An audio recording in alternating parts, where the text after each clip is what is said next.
말씀 요엘서 1장 1절에서 끝절까지 오늘 본문 전체 1장 전체를 한번 읽겠습니다. 요엘서 1장 1절에서 끝절 20절까지 있는 말씀 보겠습니다. 한 절씩 교독합니다. 제가 먼저 1절 읽습니다. 부두엘의 아들 요엘에게 임한 여호와의 말씀이라.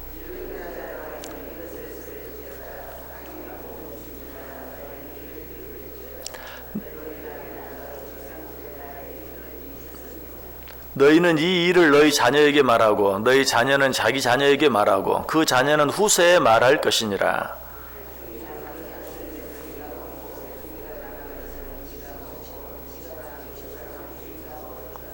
취하는 자들아 너희는 깨어 울지어다. 포도주를 마시는 자들아 너희는 울지어다. 이는 단 포도주가 너희 입에서 끊어졌음이니.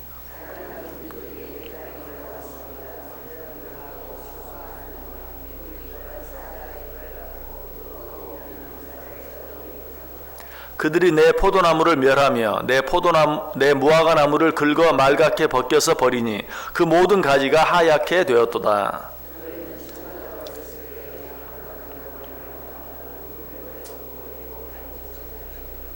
소제와 전제가 여호와의 성전에서 끊어졌고 여호와께 수종드는 제사장은 슬퍼하도다.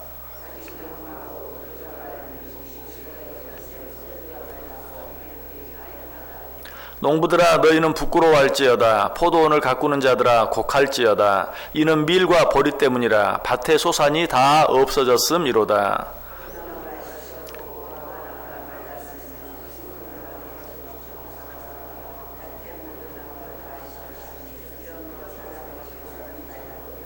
제사장들아 너희는 굵은 배로 동이고 슬피 울지어다. 제단에 수종드는 자들아 너희는 울지어다. 내 하나님께 수종드는 자들아 너희는 와서 굵은 베옷을 입고 밤이 새도록 누울지어다. 이는 소제와 전제를 너희 하나님의 성전에 드리지 못함이로다.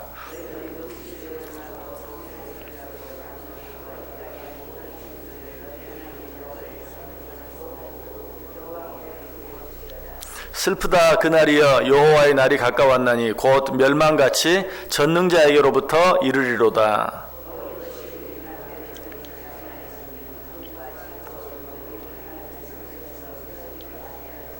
씨가 흙덩이 아래에서 썩어졌고 창고가 비었고 곡간이 무너졌으니 이는 곡식이 시들었음이로다.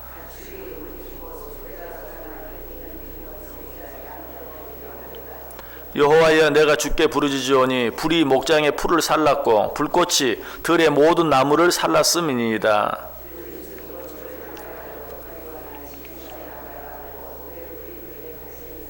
아멘.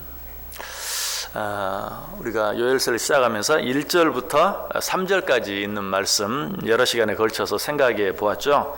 어떤 내용이었습니까? 제가 다시 읽어볼게요. 부두엘의 아들 요엘에게 임한 여호와의 말씀이라. 늙은 자들아 너희는 이것을 들을지어다. 땅의 모든 주민들아 너희는 귀를 기울일지어다. 너희의 날에나 너희 조상들의 날에 이런 일이 있었느냐. 너희는 이 일을 너희 자녀에게 말하고 너희 자녀는 자기 자녀에게 말하고 그 자녀는 후세에 말할 것이니라.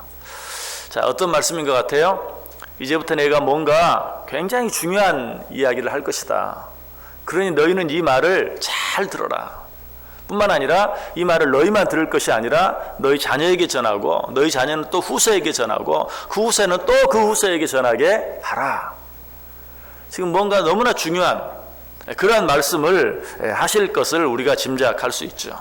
자, 그렇다면 이제 그렇게 중요한 말씀이 어떤 내용이었습니까? 4절 보세요. 팥중이가 남긴 것을 메뚜기가 먹고 메뚜기가 남긴 것을 느치가 먹고 느치가 남긴 것을 황충이 먹었도다. 여기 보면 팥중이, 메뚜기, 느치, 황충이 나오는데 네 가지 곤충입니다. 그런데 이 네 가지 곤충에 대해서는 여러 가지 견해가 있어요. 첫 번째는 이 네 가지가 다 서로 완전히 다른 그런 어떤 곤충을 말한다 라는 견해도 있고, 또 한 가지는 이것은 메뚜기로서 메뚜기의 어떤 네 가지 종류, 그래서 유충 메뚜기, 그리고 어느 정도 자란 메뚜기, 거의 성충이 된 메뚜기, 완전히 성충이 된 메뚜기, 이렇게 메뚜기가 유충에서부터 성충이 되기까지 그런 네 가지 단계를 말하고 있다라고 말하기도 해요. 그리고 또 한 가지 견해는 이것은 곤충이 아니고 당시 이스라엘을 둘러싸고 있던 4개의 열강들을 말한다라고 이야기해요. 아수르, 바벨론, 헬라, 로마. 팥중이는 아수르, 또 그 다음 곤충은 바벨론, 헬라, 로마, 이렇게 4가지 이스라엘 주변 열강들을 말한다. 이렇게 말할 수 있는 것은 다니엘서 2장에 보면 그 느부갓네살 왕의 모습을 나타낸 큰 신상을 보게 되죠. 그 신상이 4종류로 되어 있죠. 머리는 순금, 어깨와 가슴은 은, 또 배와 넓적다리는 놋, 그리고 발은 철로 되어 있는 그런 모습을 보죠. 그것들이 뭘 말합니까? 4 열강들을 이야기하죠. 그래서 그것과 같이 이 4 곤충도 그냥 곤충의 이름이 아니라 이스라엘을 둘러싸고 있는 4개의 열강들을 말한다라는 그런 견해가 있어요. 자, 그런데 이것이 어떤 견해이든, 그것이 4가지 서로 다른 곤충이든 아니면 메뚜기의 그 어렸을 때부터 성충이 되기까지 4가지 단계의 모습이든 아니면 4 나라 열강의 모습이든 그 의미는 분명히 그것이 무엇입니까? 팥중이가 먹은 것을 느치가 먹는다. 또 팥중이가 먹는 것을 메뚜기가 먹는다. 팥중이가 먹고 남긴 것을 메뚜기가 먹는다. 메뚜기가 먹고 남긴 것을 느치가 먹는다. 느치가 먹고 남긴 것을 황충이 먹는다. 이 말은 어쨌든 그것이 메뚜기든 뭐 그것이 내 나라든 이스라엘을 공격할 것을 이야기하고 결국은 이스라엘에 남은 것이 하나도 없이 완전히 멸망하고 말 것이다. 자, 이것이 내 나라를 말한다면 왜 메뚜기를 말했을까?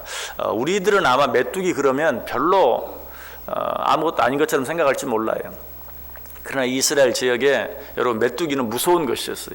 메뚜기 떼가 한번 지나가면 곡식이 남아나는 게 없어요. 자, 그런데 그 메뚜기 떼가 어떤 모습이라든지 4번을 공격한다면, 한 번 지나간 다음에 한 번만 지나가도 거의 남은 것이 없는데, 자, 그 남은 것을 2번째 와서 또 먹고, 또 2번째 또 남은 것을 3번째 와서 또 먹고, 3번째 남은 것을 4번째 와서 먹는다면 남는 것이 하나도 없어요. 그래서 이것은 결국 이스라엘이 멸망하되 완전하게 멸망하고 말 것이다 하는 것을 이야기해 주고 있어요. 무서운 경고의 말씀이죠. 너희가 이렇게 멸망하게 될 것이다. 첫 번째 공격이 있는데 거기에서 살아남은 자들은 2번째 공격으로 또 망하게 될 것이고, 거기에서 또 살아남은 자들은 3번째 공격으로, 또 거기에서 살아남은 자는 4번째로 공격해서 하나도 남지 아니할 것이다. 참 무서운 그런 경고의 말씀이.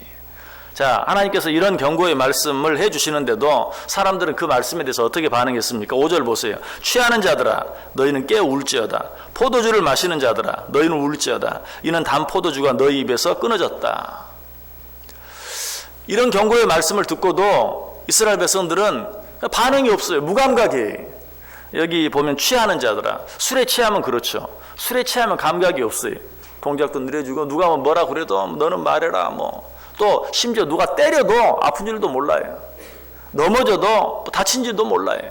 이게 술에 취해 있는 자들의 모습이에요. 그래서 하나님께서 말씀을 해도 뭐 반응을 보이지 않는, 설마 그러려고 하는 그런 자들의 모습을 보면서 취하는 자들아, 또 뒤에는 포도주를 마시는 자들아, 그렇게 말하고 있죠. 이스라엘 백성들이 얼마나 무감각했는가. 그냥 술에 취한 자들처럼 무감각했던 하는 그런 모습을 알게 되죠. 그들을 향해서 뭐라고 말해요? 취하는 자들아 너희는 깨어 울지어다. 포도주를 마시는 자들아 너희는 울지어다. 이는 단 포도주가 너희 입에서 끊어졌다. 단 포도주가 너희 입에서 끊어졌다는 말은 이제 너희들에게 지금까지 너희들이 즐기고 살아온 그 모든 것들은 이제 끝났다. 너희들에게는 이제 환난과 재앙의 때만 남아있다. 그 사실을 기억하면서 너희는 정신을 차리고 깨어 울며 회개하고 기도하라 라고 이야기하고 있어요.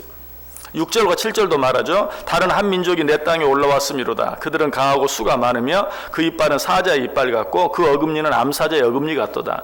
그들이 내 포도나무를 멸하며 내 무화과나무를 긁어 말갛게 벗겨서 버리니 그 모든 가지가 하얗게 되었도다. 여기 보면 아까 그 네 곤충이 단순히 곤충이 아니라 4가지 열강을 말하는 것이다 하는 것을 우리가 짐작해 볼 수 있죠.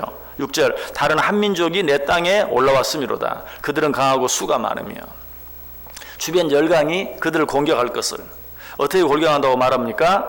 포도나무를 멸하며 무화과나무를 긁어 말갛게 벗긴다. 이 성경에서 포도나무와 무화과나무는 항상 하나님의 백성들, 하나님의 선택한 이스라엘 백성들을 말할 때 자주 쓰여졌던 표현이.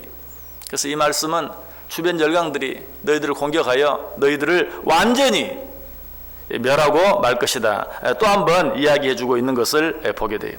그래서 8절은 또 말합니다. 너희는 처녀가 어렸을 때 약혼한 남자로 말미암아 굵은 배로 동이고 애곡함 같이 할지어다. 처녀가 어렸을 때 약혼한 남자로 말미암아 굵은 배로 동이고 애곡함 같이 울지어다.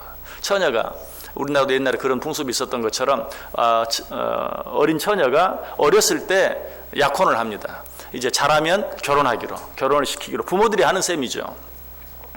그런데 어린 처녀가 그 약혼자가 결혼하기도 전에 죽었을 때 마치 슬피 우는 것처럼 너희는 이 환난의 때를 생각하며 슬피 울며 굵은 베옷을 입고, 무슨 뜻이죠? 회개하며 기도하라. 얼마만큼 슬프게 처녀가, 어린 약혼자가 죽었을 때처럼 슬프게 너희는 울며 회개하라 라고 이야기하고 있어요. 자, 이런 재앙의 예언은 계속됩니다. 9절에서 소재와 전제가 여호와의 성전에서 끊어졌고 여호와께 수종드는 제사장은 슬퍼하도다. 소재와 전제가 끊어졌다. 하나님께 드리는 제사가 끊어졌다. 여러분, 이건 역시 이스라엘이 완전히 멸망할 것을 이야기하는 것이. 왜? 성경에 보면, 특별히 그 이스라엘의 유명한 역사가인 요세푸스가 기록한 것에 보면 이스라엘이 완전히 멸망하기 직전까지도 소재와 전제, 마사다에서 최후의 전투를 벌이잖아요. 마사다에서 최후의 전투를 벌일 때까지도 주변 열강들이 완전히 둘러싸여서 이제 멸망할 날만 기다리고 있는 그런 때도 제사는 끊어지지 않았다라고 기록하고 있어요. 그런데 그 제사가 끊어졌다는 말은 이제 완전히 멸망하고 말았다는 것이. 또 한 번 이스라엘 백성들이 완전히 멸망하고 말 것을 이야기하고 있죠. 10절에서 12절 말씀은 그것을 좀 더 자세히 또 한 번 이야기합니다. 밭이 황무하고 토지가 마르니 곡식이 떨어지며 새 포도주가 말랐고 기름이 다하였도다. 농부들아 너희는 부끄러워할지어다. 포도원을 가꾸는 자들아 곡할지어다. 이는 밀과 보리 때문이라. 밭의 소산이 다 없어졌음이로다. 포도나무가 시들었고 무화과나무가 말랐으며 석류나무와 대추나무와 사과나무와 밭의 모든 나무가 다 시들었으니 이러므로 사람의 즐거움이 말랐도다. 여러분, 금방 느껴지죠? 표현은 다른데 똑같은 말씀이 또 나오고 있어요. 그래서 또 13절 14절에 그래서 어떻게 하라고 말합니까? 제사장들아 너희는 굵은 배로 동이고 슬피 울지어다. 제단에 수종드는 자들아 너희는 울지어다. 내 하나님께 수종드는 자들아 너희는 와서 굵은 베옷을 입고 밤이 새도록 누울지어다. 이는 소재와 전제를 너희 하나님의 성전에 드리지 못함이로다. 너희는 금식일을 정하고 성일을 소집하여 장로들과 이 땅의 모든 주민들을 너희 하나님 여호와의 성전으로 모으고 여호와께 부르짖을지어다. 어때요? 또 한 번 똑같은 말을 하죠. 아까는 처녀가, 어린 약혼자가 죽었을 때 굵은 베옷을 입고 우는 것처럼 너희는 슬피 울지어다. 또 이번에도 똑같이 말하고 있어요. 금식일을 정하고 성일을 소집하여 장로들과 이 땅의 모든 주민들을 너희 하나님 여호와의 성전으로 모으고 여호와께 부르짖을지어다. 똑같이 이야기하고 있어요. 역시 통에 자복하며 회개해야 한다. 근데 여기서 한 가지 기억해야 될 것은 성회를 소집하여 너희 하나님의 성전에 모여서 라고 이야기하고 있어요. 우리가 기도를 하는데도 함께 모여서 기도하는 것이 얼마나 중요한가 하는 것은 성경에 여러 번 여러 가지로 이야기해 주고 있어요. 마태복음 18장 19절 20절도 뭐라고 말하면 두세 사람이 내 이름으로 모인 곳에 내가 너희와 함께 하겠다. 그래서 우리가 기도하는데도 이렇게 함께 모여서 기도하는 시간을 갖는 것, 새벽에 저녁에 이렇게 모여서 기도하는 시간을 갖는 것 참 중요해요. 자, 어쨌든 내용은 똑같아요. 이 마지막 때에 너희는 울며 회개하며 금식하며 기도해야 된다. 자, 여기서 끝나지 아니하고 한 번 더 마지막 때에 일어날 재앙들을 이야기하죠. 15절 이하에 슬프다 그날이여 여호와의 날이 가까웠나니 곧 멸망같이 전능자에게로부터 이르리로다. 먹을 것이 우리 눈앞에 끊어지지 아니하였느냐. 기쁨과 즐거움이 우리 하나님의 성전에서 끊이지 아니하였느냐. 씨가 흙덩이 아래에서 썩어졌고 창고가 비었고 곡간이 무너졌으니 이는 곡식이 시들었음이로다. 가축이 울부짖고 소떼가 소란하니 이는 꼴이 없음이라. 양떼도 피곤하도다. 여호와여 내가 주께 부르짖으오니 불이 목장의 풀을 살랐고 불꽃이 들의 모든 나무를 살랐음이니이다. 들짐승도 주를 향하여 헐떡거리오니 시내가 다 말랐고 들의 풀이 불에 탔음이니라. 마지막 멸망의 모습이 얼마나 정말 황폐하고 정말 남은 것이 하나도 없는 그런 모습을 우리에게 잘 가르쳐 주고 있어요. 자, 오늘 말씀 긴 말씀들을 우리가 읽었는데 이 말씀은 어떤 내용이에요? 마지막 때에 우리에게 어떤 일이 있을 것인가 하는 것을 가르쳐주는, 그것도 한 번이 아니라 두 번, 세 번 반복해서 서로 다른 표현을 써가면서 이야기하고 있어요. 자, 1절부터 3절까지는 어때요? 자, 잘 들어라. 내가 너에게 아주 중요한 말을 할 것이다. 그리고 그 말을 하는데 한 번만 하는 것이 아니라 두 번, 세 번, 네 번 반복해서 여러 가지 모양으로 이야기하고 있어요. 자, 이것이 우리에게 주는 교훈이 무엇입니까? 정말 우리는 이 날을 기억하고 무엇보다도 이 날을 준비하며 살 수 있어야 된다. 요엘서 전체가 무슨 말이라고 했어요? 여호와의 날, 그 날에 대한 예언의 말씀. 자, 여호와의 날, 그 날, 이 날은 언제입니까? 오늘 우리에게 적용하면 예수 그리스도가 재림할 그때, 예수 그리스도의 심판이 임할 그날을 이야기해요. 우리는 그 날을 그냥 기쁨과 즐거움의 날로만 생각할 때가 참 많아요. 주 예수여 오시옵소서. 주님이 재림할 그날 우리가 사모하며 고대합니다. 맞아요. 그날은 기쁨과 즐거움의 날이, 그러나 모두에게 그런 것이 아니, 누구에게만 기쁨과 즐거움의 날입니까? 준비되어진 자에게만 기쁨과 즐거움의 날이, 준비되어지지 못한 자들에게는 어때요? 재앙의 날이요, 심판의 날이. 그러므로 그냥 무조건 주 예수여 오시옵소서, 그날을 고대하고 사모합니다 할 것이 아니고 어떻게 해야 돼요? 그날을 준비해야 돼요. 어떻게 준비하라고 말합니까? 오늘 성경은 계속 반복해서 이야기하죠. 어린 처녀가 어린 약혼자를 잃었을 때 슬피 울며 애고가는 거예요. 왜? 평생을 처녀로 살아야 되기 때문에, 평생을 혼자 살아야 되기 때문에 슬피 울며 애고감 같이. 여러분 입다의 딸 기억하시죠? 입다의 딸 결혼하지 못하고 죽는 것으로 인해서 2달 동안 친구들과 함께 산 위에 올라가서 애곡했던 그런 모습이 나오잖아요. 그처럼 너희가 슬픈 마음으로 애곡하며 회개할 것이다. 금식하며 회개하며 부르짖을지어다. 여러 번 이야기하고 있어요. 여러분 마지막 그 날은 준비되어진 자에게만 기쁨의 날, 즐거움의 날, 축복의 날이, 준비되지 못한 자들에게는 어떻다고요? 재앙의 날, 심판의 날이 돼요.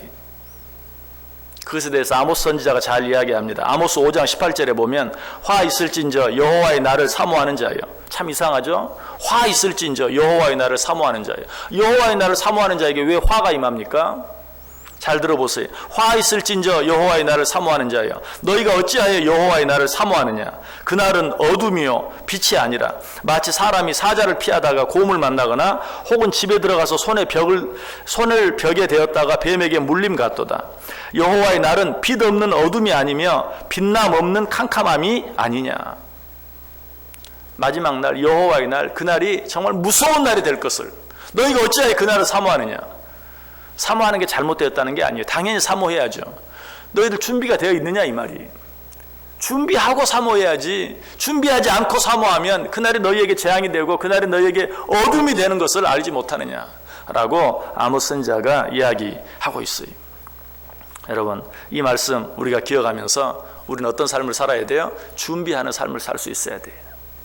정말 언제 어느 때 우리 주님이 다시 오신다 할지라도 주여 어서 오시옵소서 라고 맞이할 수 있는, 주님이 갑자기 오셨는데 아니 벌써 오시면 어떡합니까?